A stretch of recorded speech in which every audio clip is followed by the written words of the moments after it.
राधे राधे दोस्तों, कैसे हैं आप सब। दोस्तों, हमारे YouTube चैनल पर आपका स्वागत है। हमारे इस चैनल को सब्सक्राइब कीजिएगा और हमारे वीडियो को लाइक, शेयर और कमेंट ज़रूर कीजिएगा। दोस्तों, जैसा कि आप सबको पता ही होगा कि अभी मल मास का जो महीना है अभी चल रहा है। दोस्तों, इसी मल मास के महीने में जो है 13 अक्टूबर मंगलवार के दिन परमा एकादशी का दिन भी पड़ रहा है। दोस्तों, मल मास अब कुछ ही दिनों में ख़त्म होने वाला है। इस बार का जो मल मास है 18 सितंबर से शुरू हो चुका था, जो कि 16 अक्टूबर को ख़त्म हो जाएगा। दोस्तों, आप कुछ ही दिन बचे हैं कि मल मास का महीना ख़त्म होने वाला है। हमारे हिंदू धर्म में हर महीने का अपना एक अलग और विशेष महत्व बताया गया है। इसके अलावा हम सभी लोग शुभ और अशुभ जैसी बातों का भी ध्यान में रखते हैं। दोस्तों, शास्त्रों में के अनुसार मल मास को श्रेष्ठ महीना नहीं माना गया है। इसीलिए जब तक मल मास का महीना चलता है, कोई भी शुभ काम की जो है शुरुआत नहीं की जाती है। मल मास में किसी भी शुभ काम की तो शुरुआत नहीं होती है दोस्तों, लेकिन ये जो महीना है ये धर्म कर्म, भगवान के प्रति भक्ति भाव, उपाय, साधना और यातना के लिए ये जो समय है, ये जो महीना है, धर्म कर्म के लिए ये सबसे अति उत्तम माना गया है। पुराणों में भी यह सब बताया गया है कि जो व्यक्ति मल मास में धार्मिक नियमों का पालन करते हैं, उन्हें मोक्ष की प्राप्ति होती है। मल मास के दिनों में धार्मिक स्थलों की यात्रा करना, भागवत कथा का पाठ करना भी सबसे शुभ माना जाता है। तो ऐसे ही दोस्तों, मल मास के दिनों में आपको जितना हो सके उतना दोस्तों आपको इस महीने में धर्म कर्म और भगवान के प्रति उपाय और प्रयोग और यातना जो है हमें करने चाहिए। क्योंकि दोस्तों, ये जो महीना है ये भक्ति भाव का महीना कहलाया जाता है और इस महीने में हम जो भी काम करते हैं, जो भी उपाय या भक्ति करते हैं, उसका जो फल, उसका जो परिणाम होता है, हमें बाकी महीनों से भी बहुत ही ज़्यादा जो है हमें प्राप्त होने लगता है। तो दोस्तों, मल मास के जो प्रतिनिधि आराध्य देव है वो भगवान विष्णु जी हैं। इसीलिए इस महीने के दौरान भगवान विष्णु जी की पूजा हमें नियमित रूप से करनी चाहिए और इस महीने में पड़ने वाली एकादशी तिथि को उपवास कर भगवान विष्णु, माता लक्ष्मी जी की विधि विधान से पूजा कर उन्हें तुलसी के पत्तों के साथ भोग लगाने से भी समस्त सुखों की जो है हमें प्राप्ति भी होने लगती है। तो दोस्तों, एकादशी का दिन भी आ रहा है और मल मास का जो महीना है वो भी खत्म होने जा रहा है। और एकादशी के दिन अगर आप भगवान विष्णु और माता लक्ष्मी जी की कृपा प्राप्त करना चाहते हैं तो उनके समक्ष जो है आपको व्रत अवश्य ही रखना चाहिए। दोस्तों, हिंदू धर्म में जो है हमारा एकादशी का जो व्रत है वो सबसे महत्वपूर्ण स्थान रखता है। प्रत्येक वर्ष में 24 एकादशियाँ होती हैं। जब अधिक मास या मल मास लग जाता है तो इनकी जो संख्या है बढ़कर वो 26 हो जाती है। अधिक मास या मल मास को जोड़कर वर्ष में 26 एकादशियाँ होती है। अधिक मास में 2 एकादशी के दिन पड़ते हैं दोस्तों, जो परमा और पद्मिनी एकादशी के नाम से जानी जाती हैं। अधिक मास में कृष्ण पक्ष में जो एकादशी आती है वह हरिवल्लभा अथवा परमा एकादशी के नाम से भी जानी जाती है। दोस्तों, परमा एकादशी जो है अधिक मास की आखिरी एकादशी है। दरअसल पुरुषोत्तम मास कृष्ण पक्ष की एकादशी तिथि को परमा एकादशी के नाम से जाना जाता है। परमा एकादशी व्रत 13 अक्टूबर को रखा जाएगा। धार्मिक मान्यता के अनुसार इस एकादशी का व्रत करने से भगवान विष्णु का आशीर्वाद प्राप्त होता है और इसके साथ ही दुर्लभ सिद्धियों की भी प्राप्ति होती है। इस एकादशी में श्रवण दान, विद्या दान, अन्न दान, भूमि दान और गोदान करने से जो है जातकों की सारी मनोकामना पूर्ण होने लगती है। दोस्तों, धार्मिक शास्त्रों में परमा एकादशी भगवान विष्णु जी के भक्तों को परम सुख देने वाली मानी गई है। कहते हैं कि इस एकादशी का व्रत करने से भगवान विष्णु जी की कृपा बनी रहती है। अधिक मास के कृष्ण पक्ष में आने वाली परमा एकादशी का व्रत करने वाले जातकों को बैकुंठ धाम की प्राप्ति होती है। बताया जाता है कि बैकुंठ धाम की प्राप्ति के लिए ऋषि और मुनि, संत आदि हजारों वर्षों तक तपस्या करते हैं, लेकिन एकादशी का व्रत करना इतना अधिक प्रभावशाली है कि इसके माध्यम से हमें बैकुंठ धाम की जो है वो भी प्राप्ति होने लगती है। दोस्तों, ये महीना भी भगवान विष्णु जी को समर्पित है और एकादशी का जो दिन है वह भी भगवान विष्णु जी का ही दिन माना जाता है। तो दोस्तों, इस शुभ अवसर में ये जो अधिक मास आता है, अधिक मास के दिनों में जो भी एकादशियाँ तिथि या पूर्णिमा आती हैं वह दोस्तों 3 साल में एक बार आती है। तो ऐसे में ये बहुत ही शुभ दिन माने जाते हैं। ये महीना 3 साल में एक बार आता है और धर्म कर्म उपाय साधना के लिए ये महीना सबसे अति उत्तम माना गया है।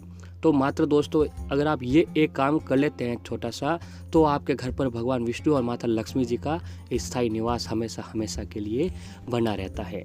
तो आइए जानते हैं दोस्तों हमें इस दिन कौन सा काम जो है करना चाहिए।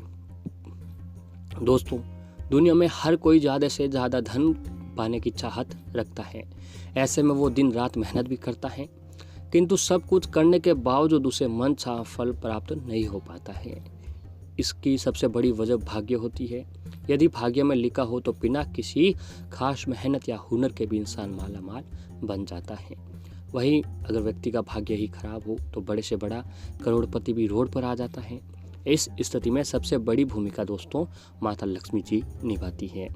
माँ लक्ष्मी जी को धन की देवी भी कहा जाता है और हिंदू धर्म में ऐसी मान्यता है कि जिस भी व्यक्ति के घर माँ लक्ष्मी जी का निवास होता है वहाँ धन और अन्न की कोई कमी नहीं होती है। इतना ही नहीं, माँ लक्ष्मी जी के आशीर्वाद से उसके घर धन की आवक भी बढ़ जाती है। तो ऐसे में सवाल ये उठता है कि माता लक्ष्मी जी को अपने घर पर कैसे बुलाया जाए, ऐसा क्या करें कि जो लक्ष्मी जी हमारे घर पर पधार जाएं। इन सवालों का जवाब आज हम आपको देने वाले हैं। दोस्तों, वैसे तो माता लक्ष्मी जी को घर बुलाने के लिए आमंत्रित करने के लिए कई सारे उपाय बताए गए हैं। इसमें लक्ष्मी जी की आराधना करना, घर में साफ सफाई रखना, माँ को सच्चे मन से याद करना और माँ के नाम का उपवास रखना। हालांकि इन सभी के साथ एक उपाय ऐसा भी है जिसे आपने यदि कर लिया तो माता लक्ष्मी जी आपके घर जल्द से जल्द पधारेंगी। इस उपाय के तहत आपको अपने घर के मुख्य दरवाजे पर एक खास तरह की चीज़ का छिड़काव करना होगा। दोस्तों, ये तो हम सभी लोग जानते हैं कि घर में प्रवेश अधिकतर मुख्य द्वार से ही होता है। ऐसे में माँ लक्ष्मी जी भी इसी रास्ते से होकर हमारे घर में आते हैं, प्रवेश करते हैं। इसीलिए ये बहुत ही ज़रूरी है कि आपके घर के मुख्य द्वार में अधिक से अधिक पॉजिटिविटी एनर्जी हो, वहाँ पर किसी प्रकार की नकारात्मकता नहीं होनी चाहिए, अन्यथा माँ लक्ष्मी जी दरवाजे से ही लौट जाते हैं। यकीनन दोस्तों, ऐसा तो कोई नहीं चाहेगा कि माता लक्ष्मी जी आपके घर से वापस लौट जाएं। इसीलिए घर के दरवाजे पर हमारी बताई गई चीज छिड़कने से नकारात्मक ऊर्जा का नाश होगा और अधिक से अधिक सकारात्मक ऊर्जा वास करेगी। यही पॉजिटिव एनर्जी लक्ष्मी माता को आकर्षित कर आपको अपने घर पर लाएगी। दोस्तों, आपको अपने घर के मुख्य द्वार पर हल्दी के पानी का छिड़काव करना होगा। इसके लिए दोस्तों आपको एकादशी के दिन ऐसा काम करना है कि हल्दी का पानी बनाने के लिए आप सामान्य पानी में थोड़ी सा गंगा जल मिला दें और फिर उसमें दोस्तों थोड़ी सी आप हल्दी भी डाल दें और हल्दी डाल दें। यदि गंगा जल ना हो तो आप हल्दी का पानी भी मिला लीजिए और गंगा जल हो तो ये सबसे अच्छा रहता है। ऐसा मिलाने के बाद दोस्तों उससे कुछ समय पूर्व माता लक्ष्मी जी के आगे रख दें और माता लक्ष्मी भगवान विष्णु जी के समक्ष देसी घी का दीपक करें, दीपक लगाएं, माता लक्ष्मी भगवान विष्णु जी को भोग लगाएं और भगवान विष्णु जी को हल्दी का भोग लगाइए, माता का खीर का भोग लगा देना चाहिए, तुलसी का भोग भी लगा दीजिएगा।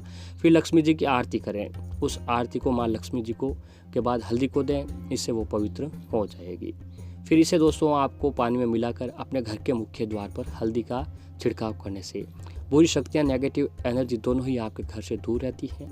साथ ही अपार पॉजिटिव एनर्जी के चलते माँ लक्ष्मी जी आपके घर पर आकर्षित होती है और आपके घर पर जो है प्रवेश करते हैं। और ऐसे ही दोस्तों इस दिन सुबह जल्दी उठकर आपको अपने घर के मुख्य दरवाजे पर यह काम कर लेते हैं तो आपके जीवन की जो जुड़ी सारी परेशानियां हैं वो ख़त्म होने लगती है। और दोस्तों आपको इस दिन अपने घर के मुख्य दरवाजे पर गंगा जल का छिड़काव अवश्य करना चाहिए और एकादशी की सुबह व शाम के समय अपने घर के मुख्य दरवाजे के सामने दोनों कोने में एक एक देसी घी का दीपक अवश्य ही जलाना चाहिए। इससे दोस्तों क्या होता है कि आपके घर में माता लक्ष्मी जी का आगमन होता है, क्योंकि दीपक जलाने से घर के मुख्य दरवाजे पर जो है सकारात्मकता बनी रहती है, इससे घर में नकारात्मकता का प्रवेश नहीं हो पाता है। इससे दीपक जो लगाते हैं इससे माता लक्ष्मी जी हमारे घर की ओर आकर्षित होते हैं और हमारे घर में जो है उनका प्रवेश होता रहता है। और दोस्तों आपको एकादशी की सुबह के समय अपने घर के मुख्य दरवाजे के सामने अपने घर के आगे आपको जो है आप गुलाल का छिड़काव भी कर सकते हैं। इससे भी माता लक्ष्मी जी का स्वागत होता है। और आप सुबह के समय घर की गृहिणी को अपने घर के मुख्य दरवाजे पर जो है रंगोली अवश्य ही बनानी चाहिए। दोस्तों रंगोली बनाने से भी माता लक्ष्मी जी का आगमन जो है हमारे घर पर होता है और माता लक्ष्मी जी रंगोली से बहुत ही प्रसन्न होते हैं। और रंगोली एक ऐसी होती है दोस्तों, इससे किसी भी इंसान को, आप किसी भी देवी देवता को आकर्षित अपने घर की ओर कर सकते हैं। तो आपको अपने घर के मुख्य दरवाजे पर रंगोली जो है अवश्य ही बनानी चाहिए। तो दोस्तों मात्र आप ये छोटा सा काम अगर आप एकादशी के दिन कर लेते हैं जाते जाते अधिक मास के महीने में, तो फिर देखिए दोस्तों आपके जीवन में कभी भी कोई परेशानियों का सामना आपको नहीं करना पड़ेगा।